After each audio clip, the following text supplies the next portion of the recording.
بسم اللہ الرحمن الرحیم۔ السلام علیکم۔ غامدی صاحب کے ساتھ ہفتہ وار سوال و جواب کی نشست کو لے کر ایک دفعہ پھر حاضر خدمت ہیں۔ آغاز کرتے ہیں۔ ہم سے بہت شکریہ آپ کے وقت کا۔ دینی حمیت اور غیرت کیا ہوتی ہے، اس کے حدود کیا ہیں؟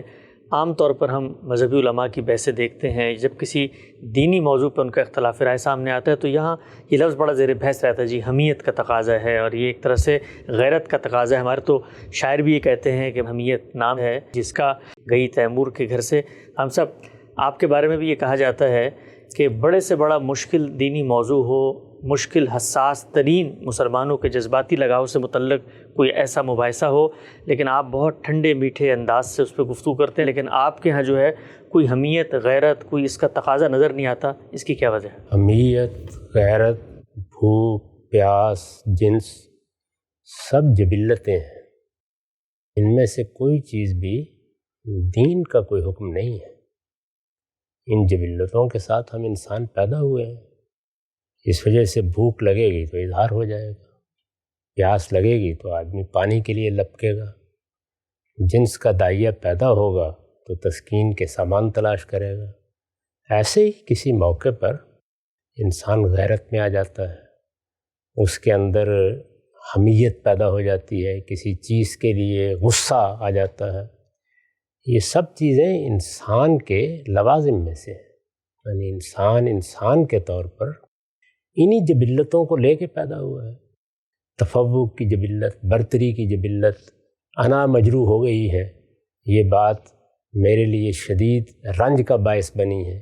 یہ جتنی چیزیں ہیں یہ مجھے بھی لاحق ہوتی ہیں، آپ کو بھی لاحق ہوتی ہیں، پیغمبروں کو بھی لاحق ہوتی ہیں، سب انسانوں کے ہاں ہیں۔ تو اس وجہ سے یہ دینی غیرت کیا چیز ہوتی ہے؟ تو ایسے ہی جیسے آدمی کہے کہ دینی بھوک، دینی پیاس، یعنی یہ میری جبلتیں ہیں انسان کی حیثیت سے۔ اب مجھے دین میں دیکھنا ہوگا کہ کیا مجھ سے اس باب میں کوئی تقاضا کیا گیا ہے، تو وہ قرآن مجید بتائے گا، وہ اللہ کا پیغمبر بتائے گا، وہ تقاضے مجھے بتا دیے گئے ہیں۔ عام حالات میں ایک شخص دہقان ہے، مزدور ہے، گھر میں بیٹھا ہوا ہے، جو بھی تقاضے ہوں، جب آپ دین کا کچھ علم حاصل کر لیتے ہیں تو آپ اصل میں دین کے داعی ہیں۔ یعنی آپ علم کی سطح پر دین کو بیان کریں، تصنیف و تالیف اور تحقیق کی سطح پر بیان کریں، یا آپ عام لوگوں کو دین کی تعلیم دیں، ان کی تربیت کریں، جو بھی کام آپ کریں گے وہ بنیادی طور پر دعوت کا کام ہے، یعنی آپ لوگوں کو دین بتا رہے ہیں۔ دعوت کے بارے میں قرآن مجید نے بہت صریح لفظوں میں یہ بتا دیا ہے کہ آپ اپنے مدعو کو سلیقے کے ساتھ، حکمت کے ساتھ بات پہنچائیں گے۔ یہ ہو سکتا ہے کہ وہ جواب میں استہزاء کا رویہ اختیار کرے، ہو سکتا ہے وہ جواب میں آپ کو برا بھلا کہہ دے، آپ پر کوئی زیادتی کر ڈالے۔ تو اس میں یہ تعلیم دی گئی ہے سورہ حامیم السجدہ میں کہ جو بھی وہ برائی کا طریقہ اختیار کرے گا، کوئی برائی کا طریقہ اختیار کرے گا نا، تمسخر، استہزاء، کوئی بری بات کہنا، ہمیں کہے گا، ہماری بات کو کہے گا، ہماری دعوت کو کہے گا، اس دعوت سے متعلق شخصیات کے بارے میں کوئی بری بات کرے گا، تو اس میں یہ تعلیم دی گئی ہے کہ برائی کا جواب تم برائی سے دے تو سکتے ہو، لیکن تمہیں دینا چاہیے نہیں۔ دعوت کا تقاضا یہ ہے کہ برائی کا جواب بھلائی سے دو۔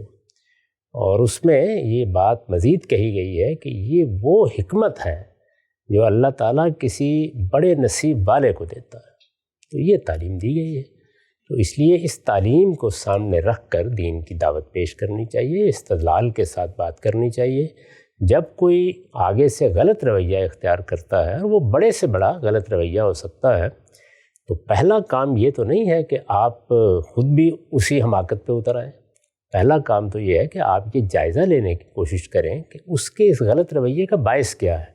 آپ کی بات کرنے کے انداز میں کوئی خرابی ہے، وہ کسی غلط فہمی میں مبتلا ہے، اس کو کوئی چیز سمجھ میں نہیں آئی ہوئی ہے، تو سمجھنے اور سمجھانے کا عمل کیے بغیر اس رد عمل کے اظہار سے وہ کیا چیز ہے کہ جو حاصل ہو جائے گی۔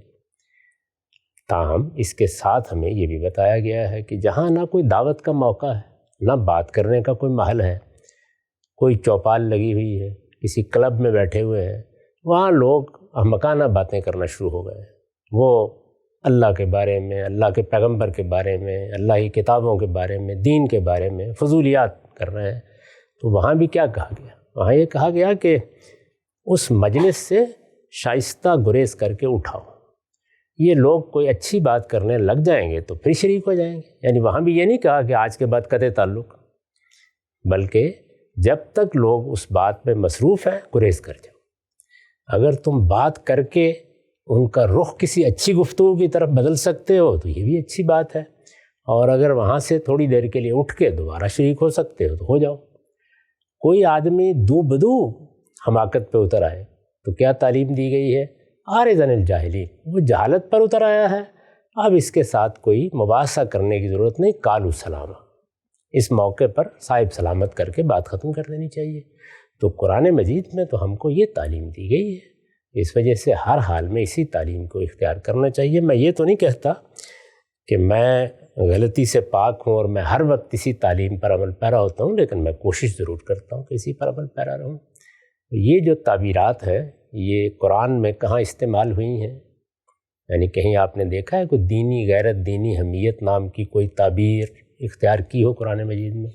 قرآن مجید اور پیغمبر کی تعلیمات ان سے ویسے ہی ناواقف. یہ تو انسانی جذبات احساسات ہیں. ہر آدمی میں غیرت ہوتی ہے، ہر آدمی میں حمیت ہوتی ہے، ہر آدمی میں غصہ ہوتا ہے. اصل سوال یہ ہے کیا میرے دین میں ان چیزوں کو کوئی دینی غصہ اور دینی غیرت بنا کر اس کے اظہار کا مجھے حکم دیا گیا ہے، یا اسے کوئی پسندیدہ چیز قرار دیا گیا ہے؟ دین کی تعلیمات وہ ہیں جو میں نے آپ کے سامنے رکھ دی. اچھا، ہم سے جواب فرماتے ہیں کہ یہ انسانی فطرت کے داعیات ہیں، اندر موجود ایک پوٹینشیل چیز ہے، اس کی جبلت کے تقاضے ہیں، لیکن ہم دین پر بھی تو عمل نہیں کر سکتے. اب مثال کے طور پہ یہی غیرت حمیت نہ ہوتی تو کون شخص ہے جو اٹھے گا اور جنگ میں نکل جائے گا دین کی خاطر، یا کون شخص ہے اس کی کمر پہ پتھر رکھا جائے گا اور وہ غیرت سے یہ کلمہ نہیں کہے گا کہ فدا کا امی بابی. تو غیرت ہوگی تبھی تو ہم دین پر عمل پیرا بھی ہو سکتے ہیں. غیرت کے بغیر تو دین بھی عمل پیرا نہیں ہو سکتا. جی ہاں، کھانا بھی کھانا پڑے گا دین پر عمل پیرا ہونے کے لیے، پانی بھی پینا پڑے گا دین پر عمل ہونے کے لیے، ایک معقول گھریلو زندگی بھی اختیار کرنی پڑے گی. یہ سارے کام ہوں گے، لیکن سوال یہ ہے کہ یہ کوئی دینی اصطلاح ہے. جنگ میں ہم اترتے ہیں تو اس کے لیے جو تعبیر اللہ تعالیٰ نے اختیار کیا وہ نصرت کی تعبیر ہے. یا ایھا الذین آمنوا کونوا انصار اللہ، اللہ کے مددگار بن جاؤ. تو وہاں پر بھی جو تعبیر اختیار کی گئی ہے وہ حمیت اور غیرت کی تعبیر تو نہیں ہے، نصرت ہے. اللہ کے دین کو تمہاری مدد کی ضرورت ہے، لہٰذا اس کے لیے اپنے جان مال آبرو کو داؤ پر لگانے کے لیے تیار ہو جاؤ. اس میں کیا طریقہ اختیار کیا ہے؟ وہاں یہ طریقہ اختیار کیا ہے کہ یا ایھا الذین آمنوا ھل ادلکم علی تجارۃ تنجیکم من عذاب علیم تؤمنون باللہ ورسولہ وتجاہدون فی سبیل اللہ. اس طرح ترغیب دی گئی ہے، یہ اسالیب تو نہیں اختیار کیے گئے. اگر ہم سے دو کیفیات آپ نے بتائیں، یا آدمی علمی طور پر کوئی استدلال کر رہا ہے تو وہاں پر استدلال ہوگا اگرچہ آپ سے متفق نہیں، اور دوسرا یہ کہ مذاق اڑا رہا ہے تو اٹھ کے چلے جائیں. ایک تیسری صورت بھی شائستگی سے گریز کر جائیں، اٹھ کے چلے جائیں بھی ایسے ہے کہ جیسے پتھر مار کے جانا ہے، گریز کر جائیں. جو قالوا سلامہ کا تو کیا مطلب؟ قالوا سلامہ کا مطلب یہ ہے کہ صاحب سلامت کر کے اچھا جی میں رخصت ہوتا ہوں. ٹھیک، تو پھر اگر یہ قالوا سلامہ بھی کوئی اینٹ نہیں ہے جو آپ نے جیب میں رکھی ہوئی ہے یہ مار دو اس کو. صحیح. تو اگر مثال کے طور پہ ایک تیسری صورت بھی تو ہے ہم سے، وہ یہ کہ آدمی استدلال کے ذریعے مذاق اڑانا چاہتا ہے. گویا وہ یہ نہیں کہہ رہا میں استدلال کر رہا ہوں، وہ یہ بھی نہیں کہہ رہا میں مذاق اڑا رہا ہوں، ایسا استدلال کر رہا ہے جو نتیجے کے اعتبار سے مجھے نظر آ رہا ہے صاف کہ اس کا مقصد جو ہے کوئی علمی ڈیبیٹ، علمی مباحثہ نہیں ہے، بلکہ یہ باہر کے مذاق اڑانا چاہ رہا ہے. آپ کا کمال یہ ہے کہ آپ اس استہزاء کو، استخفاف کو نظر انداز کر کے استدلال کرتے چلے جائیں. میں آپ کو اطمینان دلاتا ہوں کہ اس کا سارا شر آپ سے آپ اپنی موت آپ مر جائے. تو اس لیے اس کی پرواہ نہیں کرنی چاہیے. یعنی ہمیں تو بہرحال استدلال ہی کرنا ہے. ہمیں تو یہاں تک تعلیم دی گئی کہ تم کبھی بتوں کو، جو شرک کی علامت ہیں، جو سب سے بڑا گناہ ہے، ان کو دشنام کا ہدف نہ بناؤ، کیونکہ اگر تم نے ان کو دشنام کا ہدف بنایا تو وہ جواب میں تمہارے بزرگوں کو، تمہارے پروردگار کو دشنام کا ہدف بنا لیں گے. یہ تعلیم دی گئی کہ اپنی طرف سے پرووک نہیں کرو صورتحال کو. تمہارا رویہ یہی ہونا چاہیے کہ نرمی محبت کے ساتھ یہ معاملہ کرو. رسول اللہ صلی اللہ علیہ وسلم نے اپنے گھر والوں کو نصیحت کی کہ عائشہ، جو کام نرمی سے نکلتے ہیں وہ کبھی سختی سے نہیں نکلتے. ہمارا زندگی بھر کا تجربہ ہے کہ اسی انسانی دائیے کے تحت، اس لیے کہ انسان کے اندر رد عمل بھی ہوتا ہے، کبھی غصہ بھی آ جاتا ہے، اور میں نے اپنی زندگی میں بہت بڑے بڑے لوگوں کو دیکھا ہے کہ وہ غصے میں آئے ہیں، اور رسالت مآب صلی اللہ علیہ وسلم کے بارے میں بھی بعض مواقع بیان ہوئے ہیں، چہرہ بالکل سرخ ہو گیا اور بہت سخت غصے سے آپ نے بات کی، لیکن اس میں بھی کوئی ابتذال نہیں ہوگا، اس میں بھی دشنام نہیں ہوگا، اس میں بھی اگر غصے کا اظہار بھی ہو گیا ہے تو بس ہو گیا، یہ نہیں کہ اس کو کینہ یا بغض بنا لیا جائے گا یا کوئی اسکیم بنا لی جائے گی وقتی طور پر، اور اگر اس میں کوئی سخت بات نکل گئی ہے تو معذرت کر لیں، میں معافی کا خواستگار ہوں، غلطی ہو گئی مجھ سے۔ اگر صاحب ایک انسانی نفسیات کا سوال ہے، میں مثال دیتا ہوں، ہم میں سے آپ میں سے کسی شخص کو مکالمہ کر رہا ہو اور وہ بات کے بیچ میں ہماری والدہ کو یا ہماری بہن کو کوئی سخت کلمہ کہہ دے، تو انسانی نفسیات اور فطرت کا تقاضا ہے نا کہ مجھے اس موقع پہ غصہ آنا چاہیے، اور جب غصہ آئے گا تو ظاہری بات ہے غصہ آنے کے بعد میں اس کو گلے تو نہیں لگاؤں گا، کوئی میری زبان سے کوئی ظہور ہوگا، کچھ میں اس کے اوپر تلخ نوائی سے بات کروں گا، کچھ آنکھیں نکال کے اس کو دکھاؤں گا۔ تو لوگ یہ کہتے ہیں کہ یہ انسانی فطرت کا جو احساس ہے جب عام حالات میں ہوتا ہے، آپ کے سامنے آپ کے پیغمبر، آپ کے خدا، اس کی کتاب کے بارے میں اگر کوئی یہ شخص کرے اور آپ کا یا میں استدلال سے تمہیں بتاتا ہوں، تو یہ تو خلاف حقیقت، خلاف انسانی رویہ ہے۔ انسانی رویہ تو یہ کہ اس موقع پہ غیرت کا مظاہرہ ہوگا اور ہونا چاہیے۔ یہ جو آپ نے فرمایا کہ اس موقع پر غصہ آنا چاہیے، یعنی کسی نے گالی دے دی ماں کو، بہن کو، کسی عزیز کو، یہ قرآن میں لکھا ہوا ہے کہ غصہ آنا چاہیے؟ یعنی جو مقدمہ آپ نے قائم کیا ہے پہلے اس کو دیکھ لیتے ہیں، یہ کہاں لکھا ہوا ہے؟ غصہ آ سکتا ہے، یہ کہیے نا، آنا چاہیے کیا مطلب ہوا؟ آنا چاہیے اخلاقی سٹیٹمنٹ ہے، اس کی بنیاد یا تو اخلاق میں ہوگی، فطرت میں ہوگی، اور یا اس کی بنیاد اللہ کی کتاب میں ہوگی، دونوں میں نہیں۔ ایسے ہر موقع پر آپ کے بڑے، آپ کے بزرگ، نوجوانوں کا کہتے ہیں خون گرم ہوتا ہے، کندھے پر ہاتھ رکھ کہتے ہیں بیٹے یہ آدمی حماقت پر اترا ہوا ہے، اس طرف ہو جاؤ، اٹھ جاؤ یہاں سے۔ تو ہو سکتا ہے کہ غصہ آ جائے، ہو سکتا ہے، یہ ہے فطرت، یہ نہیں ہے کہ ایسا ہونا چاہیے۔ ہونا چاہیے بہت سوچ سمجھ کے ہوگا، یعنی دیکھا جائے گا کہ اس آدمی نے گالی کیوں دی، کیا باعث ہوا ہے اس کا۔ ممکن ہے ذرا تھوڑا سا ٹھنڈے دل سے تجزیہ کریں، معلوم ہو کہ آپ نے ایسا رویہ اختیار کیا کہ اس کے جواب میں ایک جاہل آدمی گالی دینے پہ اتر آیا ہے۔ ان چیزوں کا تجزیہ کر کے دیکھنا چاہیے کہ ان کی نوعیت کیا ہے۔ چاہیے کا لفظ جب ہم لوگ استعمال کرتے ہیں تو بتانا چاہیے کہ یہ چاہیے کس جگہ لکھا ہوا ہے۔ کتاب فطرت میں لکھا ہوا ہے تو ذرا پڑھ کے سنائیے، اور خدا کی کتاب میں تو میں نے عرض کر دیا کہ وہ ان الفاظ ہی سے خالی ہے، وہاں تو اس سے الٹ ساری تعلیمات دی گئی، بار بار کہا گیا ہے۔ بلکہ جو حکمت عملی کی آیت ہے قرآن مجید میں دین پیش کرنے میں، اس کے الفاظ دیکھیے کیا ہیں، ادعو الی سبیل ربک بالحکمت والموعظۃ الحسنہ۔ تم کو جب بھی کبھی خدا کی بات لوگوں تک پہنچانی ہو تو حکمت، دانائی، استدلال کے ساتھ بات پہنچاؤ۔ نصیحت کرنی ہے تو اچھے طریقے سے نصیحت کرو، وجادلہم باللتی احسن، وہ جھگڑے پر اتر آئیں، مباحثے پر اتر آئیں، تمہیں احسن رویہ اختیار کرنا ہے۔ اور اسی باب میں وہ فرمایا کہ برائی کا جواب بھلائی سے دینا ہے ہر حال میں۔ تو مجھے یہ سوچنا چاہیے کہ یہ آدمی اس وقت گالی دینے پہ اتر آیا ہے تو مجھ سے کوئی غلطی ہوئی ہے، یعنی پرابلم کیا ہے؟ کسی انسان کے بارے میں یہ خیال کرنا کہ وہ ذہنی توازن اس کا خراب ہو گیا، وہ گالیاں دیتا ہے، بھائی باعث ہوگا نا کوئی، تو اس کو تلاش کرنے کی کوشش کریں، ہو سکتا ہے وہ آپ ہی کے رویوں میں موجود ہو تو ان کی اصلاح کریں۔ اور کبھی کبھی یہ بھی تو ہوتا ہے ہم صاحب ہمارے رویے میں موجود نہیں ہے، وہیں پر کوئی خرابی موجود ہے، جب آپ اسی طرح سے جواب دیں گے تو ٹھنڈے ہو کے بیٹھ جائیں گے۔ نہیں، پھر وہ مریض ہے، پھر اس کا علاج کرنا چاہیے۔ ٹھیک ہے، یہ کرنا چاہیے، آگے بڑھاتے ہیں بات کو۔ ذہنی توازن ٹھیک نہیں ہے، اگر وہ بغیر سبب کے ایسی بات کر رہا ہے تو آپ بھی اس کے مقابل میں اتر کر اگر اسی پاگل پن کا اظہار کریں گے تو اس کا نتیجہ کیا نکلے گا؟ صرف دنیا میں فساد ہوگا۔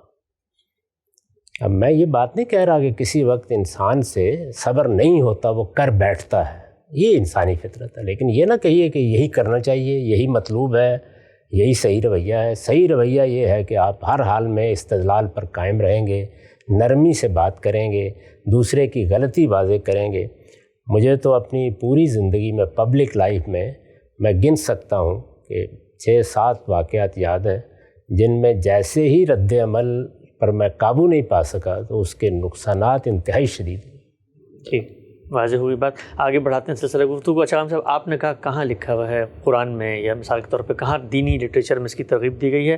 2 مثالیں میں پیش کرتا ہوں۔ کہا جاتا ہے کہ یہ تو ٹھیک ہے جب تک استدلال ہو رہا ہے آپ استدلال سے جواب دیں، لیکن کوئی آپ کا مذاق اڑا رہا ہے تو دین میں اس کی اجازت ہے کہ پھر آپ بھی جواب میں مذاق اڑائیں، اور استدلال کے طور پہ پیش کیا جاتا ہے کہ خود رسالت محمد صلی اللہ علیہ وسلم نے سیدنا حسان بن ثابت کو کفار کے بارے میں ہجو لکھنے کی اجازت دی، تو یہ بھی تو نہیں کہا جا سکتا کہ حرام ہے، یاد تو ہے پھر یا آپ نے حجب کو تمسخر میں کیسے تبدیل کر دیا؟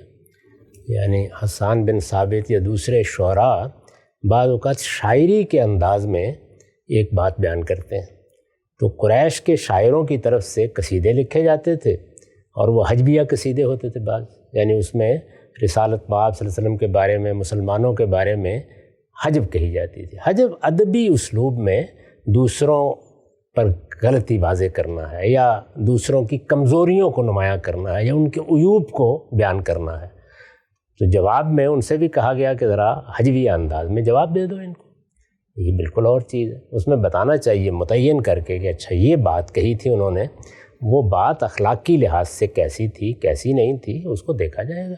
تو ادبی اسلوب میں کسی وقت استدلال کرتے ہوئے آپ کا طنز کا طریقہ اختیار کر لینا، تعریض کا طریقہ اختیار کر لینا، یہ بالکل اور چیز ہے، اس کو سمجھنا چاہیے۔ گالی کے جواب میں گالی دینا اور چیز ہے، اور ادب کے جواب میں ادب پیش کرنا یہ بالکل اور چیز ہے۔ ٹھیک، ہم سب ایک چیز اور بھی پیش کی جاتی ہے استدلال کے طور پہ کہ یہ جن لوگوں کو ایسے مواقعوں پر بھی غصہ نہیں آتا اور وہ دین اور مذہب اور شریعت کے علماء ہیں اور خود اپنے ذام میں سمجھ رہے ہوتے ہیں جی ہم تو دین کا دفاع کر رہے ہیں، تو یہ بھی تو ہو سکتا ہے کہ ان کے لیے یہ کوئی بگ ڈیل ہی نہ ہو کہ بھائی کوئی پیغمبر کو گالی دے رہا ہے تو ان کو پرواہ نہیں ہے، وہ کوئی مسئلہ نہیں ہے جی، وہ خاموشی سے اٹھ کے چلے گئے یا بعد میں استدلال کر لیا، تو یہ بھی تو ہو سکتا ہے کہ غیرت چلیں، آپ غیرت کا مظاہرہ نہیں کر رہے لیکن آپ کے لیے وہ ایشو کوئی اپنی ذات میں بہت بڑا ایشو بھی نہ ہو۔ جی ہاں، اس لیے کہ کسی کے بارے میں اس طرح کی رائے قائم کرنا اور بغیر کسی دلیل کے قائم کرنا یہ تو بڑا نیکی کا کام ہے۔ اللہ تعالیٰ نے ہمیں مسلمانوں کے بارے میں کیا تعلیم دی ہے؟ اجتنبوا کثیرا من الظن ان بعض الظن اثم، یعنی گمان کرنا چاہیے، دوسروں کی نیت متعین کرنی چاہیے، اس کے محرکات طے کرنے چاہیے کہ یہ وجہ ہوگی۔ یعنی ممکن ہے کہ اسباب بالکل مختلف ہوں، یعنی آدمی نے بڑی مشکل سے دوسرے کے دشنام کو برداشت کیا ہو، اللہ تعالیٰ پر بھروسہ کر کے اپنے جذبات کو کنٹرول کیا ہو، وہ چیز حاصل کی ہو جس کو اللہ تعالیٰ نے یہ کہا ہے کہ ایسے موقعوں پر صبر کرو، اور یہ صبر وہ حکمت ہے کہ جو بڑے نصیب ور کو ملتی ہے۔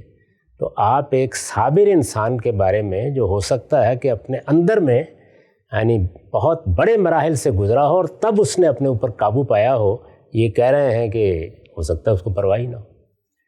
میں نے ایک مرتبہ دیکھا ہمارے بزرگ مولانا سید ابواللہ صاحب مودودی سے کسی نے کہا کہ مجلس میں بیٹھے ہوئے کہ آپ پر لوگ تنقیدیں کرتے ہیں، ہر دوسرے دن ایک تنقید ہو رہی ہوتی ہے، اور بعض اوقات لوگ استخفاف کرتے ہیں، کوئی کہے گا کہ ان کا علم ایسا ہے، کسی نے یہ بات کہی کسی نے، تو آپ کو اس پہ غصہ نہیں آتا؟ تو انہوں نے کہا یہ میری جو صحت آپ دیکھ رہے ہیں یہ انہی چیزوں پر صبر کے نتیجے میں اس جگہ پہنچ گئی۔ تو انسان پر کیا گزرتی ہے وہ ایک الگ چیز ہے، یہ حق آپ کو کس نے دیا ہے کہ آپ محرکات طے کر کے فتویٰ صادر کریں کہ غالباً پرواہ ہی نہیں ہوگی۔ ٹھیک ہے، ہم سے نقطہ آپ نے واضح کیا۔ گفتگو کا خاتمہ کرتے ہیں آخر میں ایک ہلکی پھلکی سی بات۔ ہم سے لوگ یہ بھی کہتے ہیں کہ غامدی صاحب کو چلو غصہ نہیں آتا، بڑی ٹھنڈی میٹھی باتیں کرتے ہیں، لیکن وہ میٹھی میٹھی باتوں میں ایسا جملہ کہہ دیتے ہیں کہ اگلا آدمی جو ہے نا اس کو بہت غصہ آ جاتا ہے۔ مثلا وہ جو ہے وہ کوئی 10 منٹ استدلال کرے گا اور غامدی صاحب کہیں گے جی اس کا تو دین سے کوئی تعلق ہی نہیں ہے، تو اب وہ تو بیچارہ توے پہ بیٹھا جل رہا ہوتا ہے، غصے میں پنپ رہ رہا ہے، اس کا کیا حال ہوگا؟ اس کو بھی صبر کی تربیت دینا مقصود ہوتا ہے۔ ٹھیک ہے، ہمارا وقت یہاں پہ ختم ہوتا ہے، انشاءاللہ دوبارہ حاضر خدمت ہوں گے، اب تک آپ کا بہت شکریہ۔